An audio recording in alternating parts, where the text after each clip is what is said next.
Hello, breakfasters. I'm gonna play some tunes for you. This is a song called Low Hanging Fruit.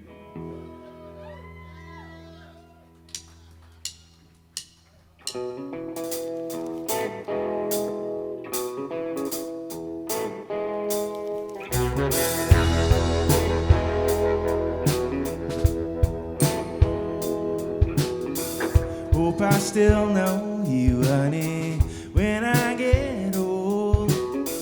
Maybe I'll call sometime and talk on the phone. I got all kinds of problems, wouldn't tell anyone but you.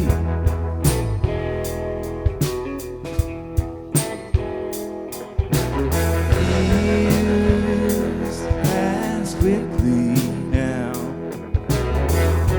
It's easy to yourself when I look at you crying.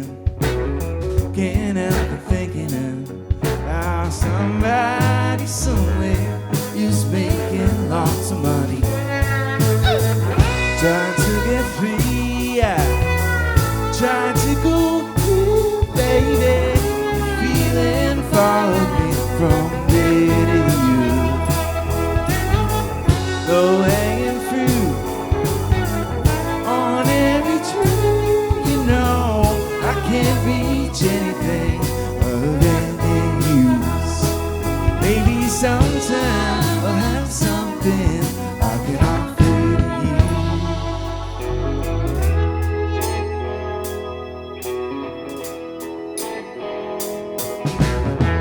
I fall apart in all the ways you'd expect. My body's hollowed out and my mind is wrecked. You drive a car that you bought with lint from your pockets. Well, somebody somewhere is making lots of money. Trying to get free, trying to go clear, baby. The feeling followed me from there to you. Low hanging fruit on every tree, you know I can't reach anything of any use. Maybe sometime I'll have something I can offer to you. Well, look around, it's easy to see. Somebody somewhere is making lots of money. It isn't you, it isn't me. Somebody somewhere is making lots of money.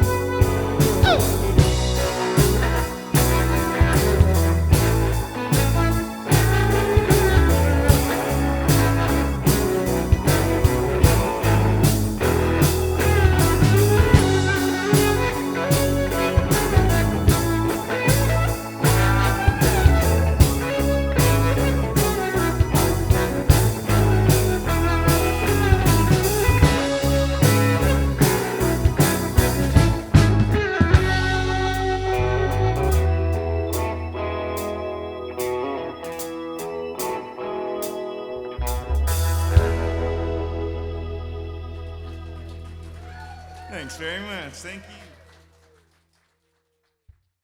Welcome to the Legion branch number 22 in Drumheller, Alberta for the Hidden Track podcast with our special guest Starpainter at Cold Bones Fest 2025.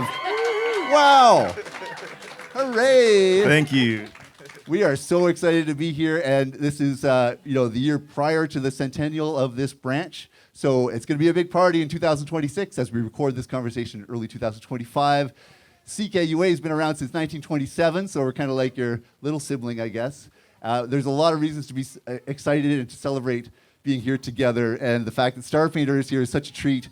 Their album, Rattlesnake Dream, which came out in 2023, was at number 1 on our charts for like an interminable period of time. So well loved was this record on our charts and on our airwaves, and continues to be so.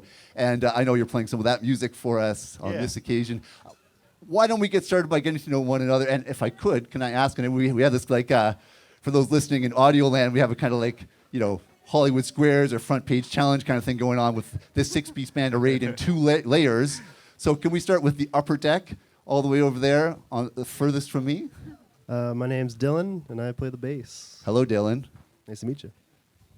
Hi, I'm Joel Gray. I am a guitar player in Starpainter. And he uttered his surname for reasons we will learn shortly. Hello, Joel Gray. And I'm Mickey Hayward. I'm the drummer. Hey, Mickey. Okay, now we'll go furthest away from me on the lower deck. Hey there, I'm Tyler Stewart, and I play keys. All right, hi, Tyler. I'm Bailey Kate, and I play percussion and sing harmonies. Greetings, Bailey. I'm Joel. I sing and play guitar. Joel S. Joel S. Joel Stretch. How do the Joels differentiate themselves within Starpainter? Is there like a code? My last name lots of times. Stretch. You're like, Or yo, like Gray. sometimes like the way that they address us. Like if they're talking to me, it's like talking to a king. King Joel. Sir. For me, much more lowly. It's like Joel. You're just Joel. Joel. Just Joel. Oh, I think Bailey has something to say. My favorite part is when, like, well, we always call them by their like first and last name, so like Joel Gray, Joel Stretch, but sometimes they call themselves by first and last name as well. That is adorable. Yeah. I'm gonna take my guitar over to Joel Gray's house, and my wife's like, I know it's Joel. You mean?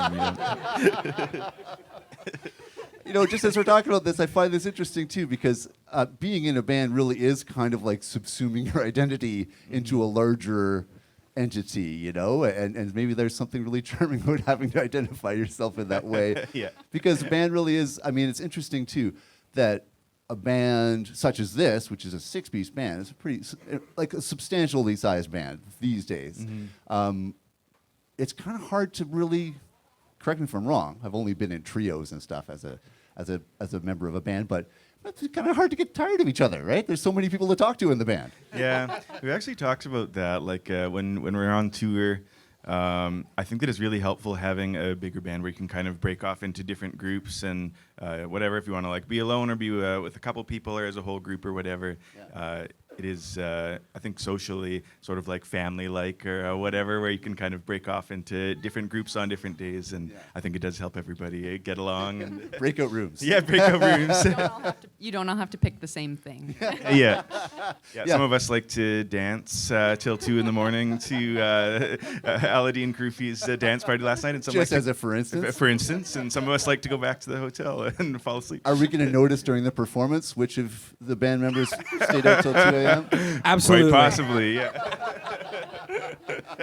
So how does band? Sorry, I'm really absorbed with like the nuts and bolts. How does band transport work? Like when you go on the road, is it like a 15-passenger van? or- It used to be more complicated. Like I had a station wagon that not all 6 of us could get into, and so. I mean, maybe like a 1951 station wagon or something. But a year or so ago, we got a van, and so now we can all. Is it an pile in. Aerostar? I wish it's not an Aerostar. It's a Toyota Sienna. Wow. And You get all the whole band and all the gear in there? Yes, I Nice. think we can do all 6 if there's no drum kit. So like for something like this where the drums are here, we can all pile in. Most of the places we play do have a house kit, and so as long as that's the case, we can. He's just dancing till 2 a.m. But he can't play.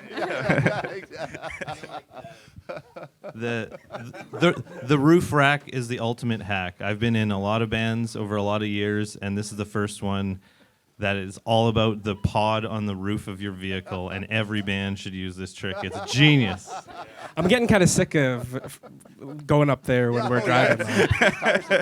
Especially for somebody of your kingly It's kind stature. of cold. So what's on the music device in the van, if such a thing exists any longer? I think usually whoever's riding shotgun will put something on. Yesterday we had a playlist of Joel Gray's going, stuff he's into right now, but a pretty mixed bag. I think between the 6 of us, there's lots that we have in common taste-wise, but also we've kind of got our own thing going too, so it runs the gamut. Some of us are into pretty loud stuff, punk stuff. Other people more mellow, or some people more pop or whatever, so it runs the gamut.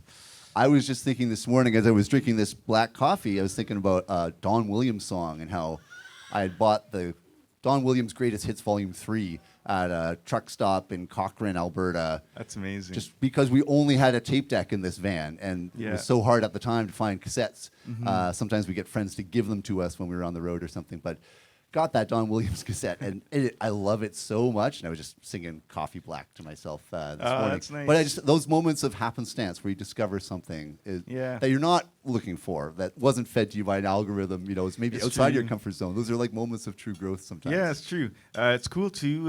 Like prior to streaming in cars, I feel like a lot of the time a CD or tape would just get left in for a couple months too. Like there's sort of like an era of my life, the Chord and Spark by Joni Mitchell. I just left in for kind of like 4 months over a summer, and now like every time I hear that album, it like kind of takes me back. Yeah, you're taken right there, right? So like the song Aerostar from the latest record kind of brings me those vibes a little bit too, like that. Yeah, I have memories. That's like, I'd say a partly true song. I was taking some poetic license. I didn't actually get born in the Aerostar, but I'm so sorry. But I did grow up in a green Aerostar that my parents had, and my earliest music memories that I remember are like driving home from being at somebody's house in the dark and putting my head down by the speaker in the back seat so I could hear the music. There was a speaker down there, and those are some of my earliest like music memories. Are in the remember back what of some of those records were, or those artists? Or was it just kind of a haze? It was a lot of like 90s Christian music. That's what my parents were listening to at the time. When I was 4 or 5, that was their shtick, and so that's what I was hearing as a small child. That's the secret sauce that I couldn't put my finger on with Starpainter. Now I know. That's great. And while we're at it too, like speaking of bands where you're maybe a little too in each other's pockets sometimes. You used to play in a band with your brother back in the day, and that's how CKUA first became a fan of your work, was when you were in the Utilities. Yeah, I believe I think you gave the Utilities the first ever spin, which I actually think is true for Starpainter as well. What? I think that you gave that band and this band probably our first ever radio play. So you've been a part of that journey. Yeah, it's true. It's true. Yeah, it's true. Wow. And correct me if I'm wrong, you started the Utilities when you were a teenager in Ponoka? Yep. Wow. Yeah, there were me and Colby and Drake, the other two guys in the band, were all like within a few blocks of each other. Wow. And started that band as like 14-year-olds in grade 9 kind of thing. Right. And then when we moved to Lethbridge, my brother lived in Lethbridge, and so at that point he joined. Right. And then there were various iterations. Like Mick played keys in the Utilities at the end of our... the drummer in the band, yeah, Starpainter. Yes. Pretended to play keys. So I could get in the band and wait for the drummer to quit. That is a long-term... Wow, well done. Well earned. How about it for Mickey? Long That's con. amazing. Yeah, nicely done.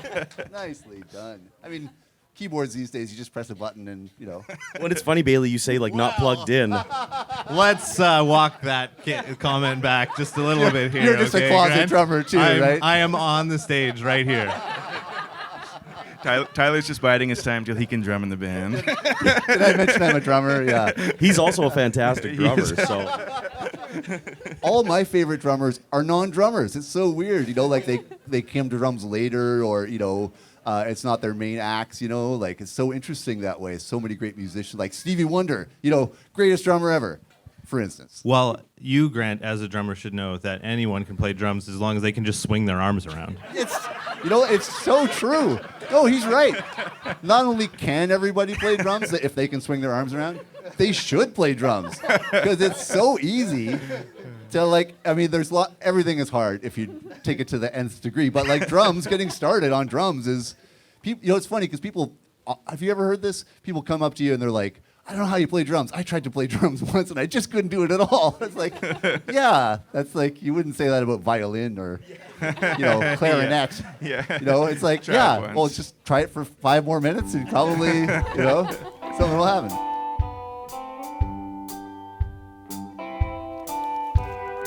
Only live a couple miles away. Leaving in a car, I couldn't make it there today.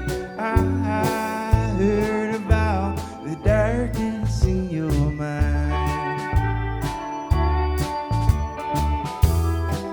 wish I knew you were doing fine. Pretty soon the weather's gonna change. Stay out till whenever, or as long as it takes to wash away the darkness in my mind. These days I feel it all the time. So let me hear your voice inside my telephone once more. Tell me something about yourself I haven't heard before.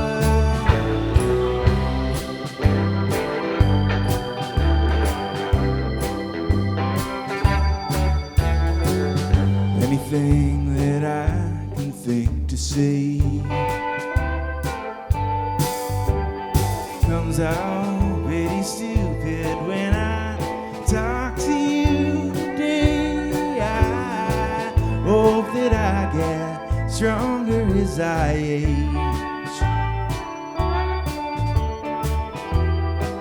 In some ways that I can name.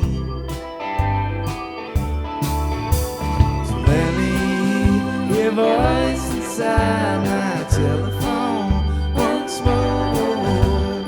Tell me something about yourself I haven't heard before.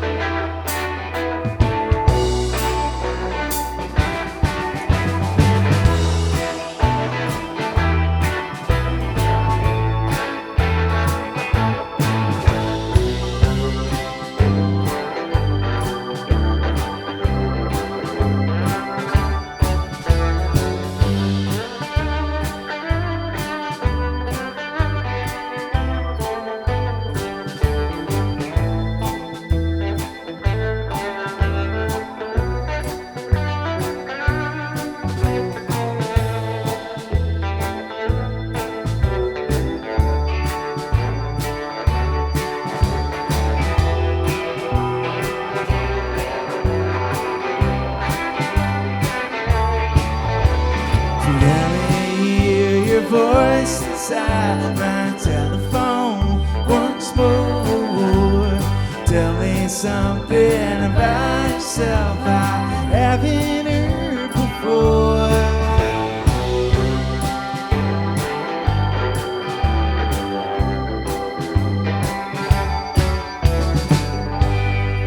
I find it really remarkable that you guys have, kind of come together as this lineup of this band, because there's just a real magic that occurs between all of you. And I know, like, you moved to Lethbridge for university, right? Yep. Joel Stretch. Yes. Yeah, and so Lethbridge, I have two things I want to chew on right now. Sure. One is I'd like to get to hear from each of you what brought you to Lethbridge and what brought you to this band, if I could. I feel like I've covered Joel Stretch a little bit already. Maybe we could move on to Bailey. What brought me to Lethbridge was finishing my teaching degree, and then now I teach there. And that, So also post-secondary. Yeah. Interesting. Okay. Yeah. And what brought you to the band?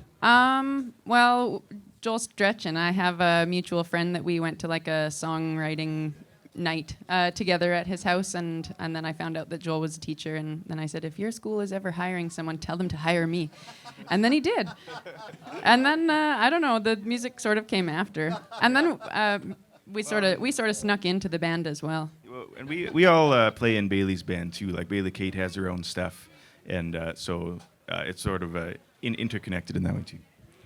And we played a show together one time, like where they were still, you were still the Utilities, right? It was like I think that was the last Utilities show ever, maybe. And Joel and I, were we playing as a band or? Joel Gray. King yeah. Joel. I'm so confused now. Sir. We were just playing as a duo at the time. Oh, yeah. But we planned to do a song all together, like a Neil Young song, "Cowgirl in the Sand." Oh, wow. Cowgirl in the Sand? Yeah, and All then 10 after minutes that, of it? Wow. yeah, and then after that, we tricked Joel into letting us play in his band forever. You guys could also moonlight Stretch. as a Bailey Kate tribute band. Yeah. That's true. Yeah. Not a bad idea. Yeah. We should just swap. In which case, we would kick Bailey out of the band so we could be a tribute to her? How would that work? That sounds perfect. It's really stressful. Okay, well, Tyler, what about you? Likewise, moved to Lethbridge many moons ago to go back to university. Really? But I first met Joel when I was playing in Jesse and the Dandelions, so that was one of the Also, more active bands. Yeah, Lethbridge stalwarts. Yeah. Jesse was a producer of that legendary whole expatriate. scene. Yes. Alberta expatriate. So we picked up Joel for a tour, I guess, with Doug Hoyer, who hopefully lots of you folks know too. So that was like the first time I kind of really got to know Joel Stretch, and I now like whatever, this is like 10 years after that, didn't realize that when we were doing that tour, I hope there's no cops listening or Well, that's no one big ramifications. sound. That Joel Stretch was like underage in most of the venues we were in, and I was like, wow, I didn't realize you were quite that young. But so it's been like a long time and nice, like basically a decade later to like be in another rad group with Joel. So yeah. You guys are in for the long haul. These are like some long-term payoff kind of things you guys got going on here. Long-term investment. And also, by the way, shout out to Doug Hoyer, the composer of the theme music for Hidden Track, as it happens. So Right. there you go. Yeah. What a world. What a world. Okay, the hirsute gentleman in the back there, far from me. Dylan, what about you? I am actually born and raised in Lethbridge. What? That happens? Yes. Oh, my gosh. 26 years, and I graduated with a bachelor's in geography. Oh, okay, but still the post-secondary in Yes. Lethbridge. Okay, And, there we go. There's not a lot of jobs in Lethbridge for the type of work I do. So I moved to Calgary. So I actually live in Calgary right now. You're an import. Yeah. That's amazing. So I'm currently residing in Calgary. Everybody still sees me as Lethbridge. Because funny thing is, like, I drive to Lethbridge so much and like play at the Owl. We love the Owl, by the way, in Lethbridge, Alberta. Yeah. And Owl Acoustic Lounge. the waitresses there still think I live in Lethbridge because I'm there so much. And it's like, hey, I'm actually from Calgary, but yeah, I joined the band because Colby Stolson, the bass player before me, he moved on, and so also shout out He's alive. he didn't pass away. He moved to Edmonton, which is definitely... He's in publishing. It's a kind of small death, I guess. But all those beautiful bass lines you hear on the record's not me. It's Colby. So give it up to Colby. Oh, but there's only one bass player on this podcast, my friend. And his name is Dylan. But yeah, I got roped into this Ponzi scheme because they needed a bass player, and they asked me after I moved to Calgary. So, but yeah, that's how I. They wanted to know if you were for real. Like, Pretty much, how yeah. committed are you? Yeah. Okay, I think I'm that's- pretty committed. But, yeah, that's how it happened. That's a beautiful story. But it also needs to be on the record that Dylan is a guitar player, I'm not a a bass guitar- player. You're not a drummer in waiting. No. Okay. All right. King? Yes. Thank you. Thank you for addressing me as such. I'm Sir Joel Gray. Yes, as you know. I found my way into the band via exactly the same route as Bailey. Yeah. Me and Bailey are not only bandmates, but life mates. Okay. So I basically just follow her around like a little dog everywhere I go. A very grumpy dog that says, "Why are you dancing until 3 o'clock in the morning? I'm trying to sleep." Got work to do. And I know that you're going to be loud when you come in. Yeah, I just play guitar, and I just happen to play guitar closer and closer to Joel Stretch, and now I'm on the stage with him. Gravitational pull. Joel is a really good engineer too. He engineered our record, and so has a role in the recording process Yeah, of our for band too. sure. Yeah, it's a gorgeous sounding record too. It's so Thank you. beautiful. And it's neat that you guys all have different skills and like areas of interest. These days, of course, you need to have a day job to play music or make art of any kind, but also it's interesting how many different kinds of things that you all do. And I even have to think there's a lot of, geology in the lyrics of this band. So probably that's going to come in handy later, Dylan. We'll talk of coolies and, Badlands and stuff. Yeah. Yeah, it's he'll be the encyclopedia we consult for. Yeah.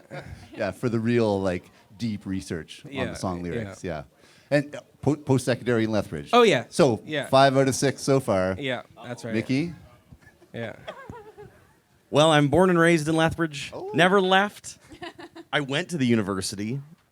I was asked to leave. So I guess we were all there at one point. But yeah, I'm born and raised and never left, and I love it. It's home. It took a long time to love it. Right. But Yeah. yeah, it's grown on me in my lifetime. It's changed a lot during your lifetime, too. I Absolutely, think. yeah. Lethbridge in the 90s was different. It Yeah. was like still a cool little town, but it's like definitely blossomed. It's like a pretty spectacular place. Like especially the arts community. Like the arts and music is just like unbelievable in our town. And why? Like, I always ask lesbians, like, why is it so great? Is it because of the university? You know, my own pet theory is like, there's a really like DIY culture and it's very earthy community, but you got the higher learning and you got the withering existential pain of all that wind. And you put it all together. Honestly, I think it's that. Like they always say that like great music comes out of Winnipeg, and it's because it's so cold Right, and it's so long. And isolated. for us, it's like the wind. I think we're as fickle as the wind. It's like, especially with what it does to the weather as well. It's like in the middle of December, it's 10 above, and then it's 30 below, and then it's 20 above, and then it's 30 below again. And This is so, in Celsius, Yes. Fahrenheit listeners. Yeah. Yeah, it's a wildly changeable. Like the weather there is so mutable. It's kind of mind-boggling. and for some reason, it makes us make music. Yeah, let's talk about the music. By the way, I'm really keen to know, like, with some of these songs, like it's a gorgeous record, but obviously when you guys play the music live, some of these songs really go off in different directions. I wondered what songs we're going to be hearing today. And by the way, I don't think I've mentioned, we're having a pancake breakfast right now. Not just a great show and an amazing conversation. We're having an actual pancake breakfast. This is CKUA's first ever live hidden track on location. It's our first ever live hidden track in Drumheller, and it's our first ever live hidden track pancake breakfast. So there's so much to be excited about. So much excited. Did you guys have breakfast yet? Yeah, it was amazing. Was it good? Okay, great. I'm Yeah, saving so it up. good. Saving it up. Oh yeah, music. So when you regale us with music today, what songs are we going to be hearing? Are they songs from the latest record? We'll probably do Low Hanging Fruits and Let It Pass, and Even in a Car. I think. Okay. Well, and I'd be really curious to know, like, what's the one that there's a number of Starpainter songs that turn into like really awesome, like swirling psychedelic rave ups. Like, what's the one that is that right now for you guys? I really love playing Let It Pass. That one's kind of extended from the album version into sort of outro jam kind of thing that I always look forward to, and I said I like that one. If I may, just Low Hanging Fruit, such a killer song. We were talking about what it is to be a DIY artist these days, and what forces drive you to do it. Literally, in Dylan's case, it takes a lot of commitment and sacrifice to not just make a record, let alone like have a band and write a few songs and figure out how to perform them. Even just that is like with the day-to-day stressors of work and in many cases family responsibilities, like just taking a few hours, a few times a week for the whole rest of your life to jam with your buddies is like, it takes a lot of moving mountains to make that happen on a regular basis. So I get the sense like Low Hanging Fruit is maybe coming from a place of people who do that and appreciate others who do. Yeah, it is for sure. It's a song about making art, and it's also kind of just like I guess late capitalist observation song in general too, where it's like most people I know are sort of just like making ends meet kind of thing, and it's very obvious that like someone is like profiting from the things that we're doing, but someone's making lots of money. But we don't. I don't. No one I know. It's and so it's an artist song, but also just I think a working person's song too. Yeah. It's a way of saying thanks in some ways for the art that you love too, right? Yeah, and that's another thing. Maybe just before we say so long, I know that you're one of those bands where I feel like every time somebody describes you, they use a different band as a comparison. That's cool. Yeah. And I'm guilty of that myself. And I rather than going there, because I can think of like 10 off the top of my head that people reference when they talk about this band. But what are some other artists that you, because I think this band has such a filmic quality to it. It's got such a literary quality to it. You know, it's got like a lot of artistic resonance, and I get the sense you're probably inspired by cinema and poetry and novelists. And so maybe we'll just go around. Could we start with Dylan and just like, what's one like non-music creator or bag that you're really inspired by? I very much like video game music. Nice. Yes. Wow. Yes, without lyrics.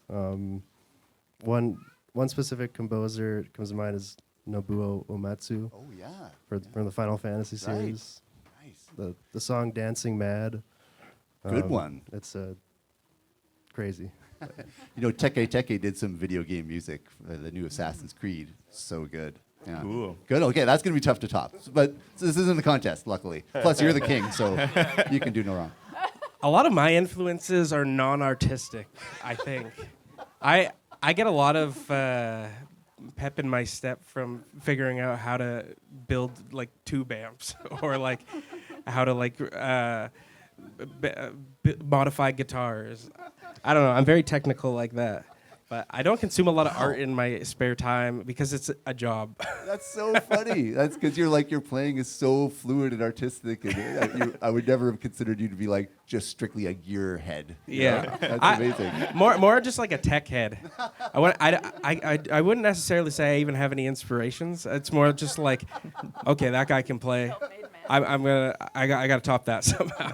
It's just a competition. This is war for me. Right, Your Imperial Majesty. Yeah, that's right. Okay, Mick, what about you? These are two very surprising answers so far, so feel Yeah. free to like lob one down the middle if you need to. Well, I mean, I think I listen to a lot of music, and like Joel Gray, I teach drums, but I don't necessarily like listen to a lot of drums on purpose. I'm like a lyric guy. Like people always comment when I'm playing that I'm always singing along. I noticed that. And that's my bag. Like I love singer-songwriters, and Nice. I'm not necessarily like a drummer obsessed drummer. All the best drummers are not. Yeah. It's my opinion. So- yeah. Okay, good Yeah. one. Okay, that's good. Okay, now it's Tyler's turn. Oh wow! I think to highlight a non-music artist who's really inspiring to me would be Lauren Crazy Bull. So she's a painter. She's Blackfoot and Dene, and she paints these really amazing portraits that bring mostly like people she knows in the Blackfoot community to life in a way, and paints them as like powerful individuals. And she's doing lots of great work. She's got a exhibition coming up at Contemporary Calgary in the next few weeks, so you should be aware of the work of Lauren Crazy Bull and check her out, because she's doing awesome art making, but also just like uplifting her community in a really great way. I'm glad this is being recorded, because I'm going to go back later when we meet with CKUA's Arts and Culture team and try to get all over that event. That sounds great. Okay, good one.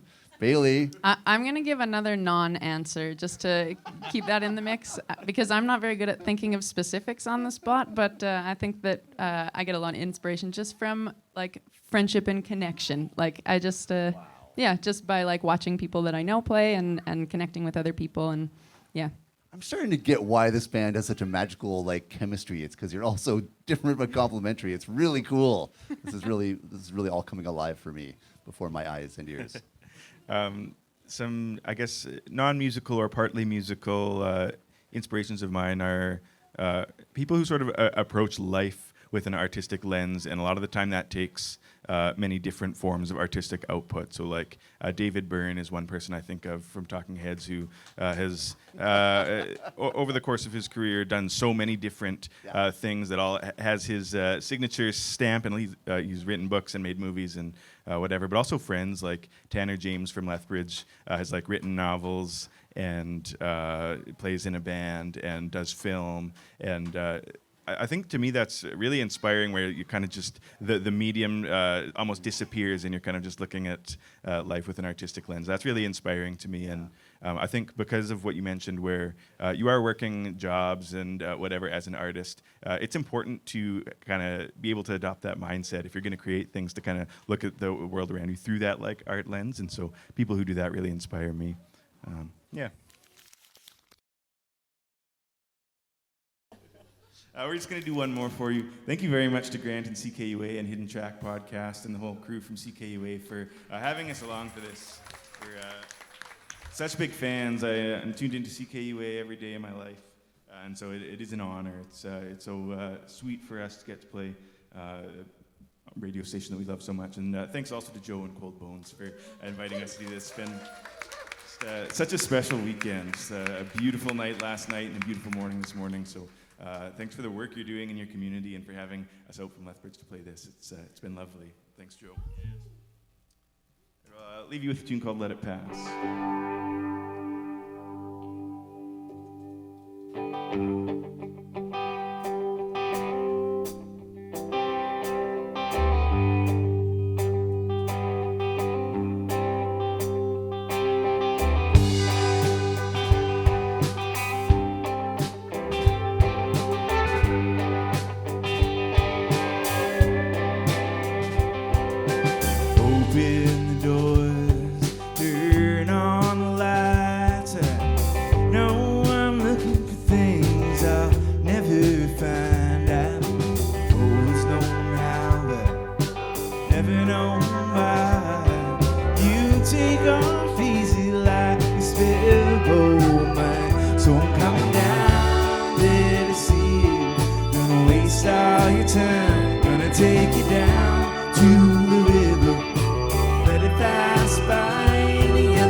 Thanks very much.